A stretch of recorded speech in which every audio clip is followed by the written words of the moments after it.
നോക്കത്തിലേക്ക് എല്ലാവർക്കും സ്വാഗതം. നിങ്ങളെ പറഞ്ഞു കൊതിപ്പിച്ച അതെ എന്തായിരിക്കും അത് തന്നെയാണ്. നമ്മൾ ഇന്നൊരു അടക്കോഴി വയ്ക്കാൻ വേണം. ആദ്യം മുട്ടയെടുത്ത് അത് കഴിഞ്ഞൊരു ചെറിയൊരു തുണിയുടെ കഷ്ണം എടുത്ത് ഇനി ഒരു കുട്ട എടുക്കണം. നമ്മളെ കുട്ടയ്ക്ക് ഒരു പ്രശ്നമുണ്ടേ. ഈ പ്രശ്നം എന്ന് പറഞ്ഞാൽ അതിൻ്റെ മൂട് വെത്തുപോയി, അത്രയേ ഉള്ളൂ, വേറെ പ്രശ്നമൊന്നുമില്ല.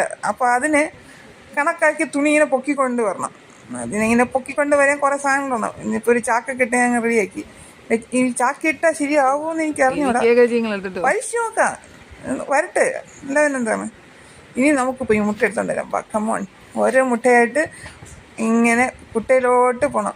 നമ്മളിവിടെ കുട്ട എന്ന് പറയും, പലയിടത്തും വേണ്ട പറയുന്നില്ല. അങ്ങനെ ഓരോന്നായിട്ട് നമ്മൾ എടുത്ത് വെച്ച് കുട്ടയിലോട്ട് വെച്ച് എണ്ണണം.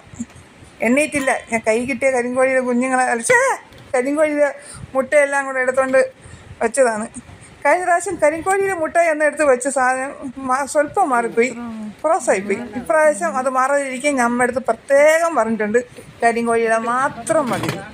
ഇനി അടുത്ത ചടങ്ങ് ആ വിടല കോഴി എടുത്തോണ്ട് വരണം. അത് എൻ്റെ കയ്യിൽ നിൽക്കില്ല, അതുകൊണ്ട് അമ്മയുടെ കയ്യിൽ മാത്രമേ ആ സാധനം നിൽക്കുകയുള്ളൂ. വിടലെന്ന് പറഞ്ഞൊരു 1.5 വിടല സാധനമാണ് മക്കൾ. ഞാനിവിടെ കോഴിപ്പോ ഇതൊരു വേറൊരു വിടലക്കോഴി, അത് പറഞ്ഞു കേൾക്കൂല, അതാണ് പ്രശ്നം. നമുക്കിനി അടക്കോഴി എടുത്തോണ്ട് വരാം. രണ്ടണായി എങ്ങനെയുണ്ട്? ഞാൻ എൻ്റെ കയ്യിലുള്ള രണ്ടാമത്തെ അടക്കോഴി. ഞങ്ങൾ പാവമെന്ന് വേണേട്ടാ. ഓ പോയിട്ട് ടാറ്റാ. ചാടി. എല്ലാവരും ചിരിച്ചിരുന്നാൽ മതി, ഞാൻ പോണ്. അപ്പോൾ ചാനൽ ഇഷ്ടപ്പെട്ടാൽ സപ്പോർട്ട് ചെയ്ത് സബ്സ്ക്രൈബ് ചെയ്യണേ. ബൈ.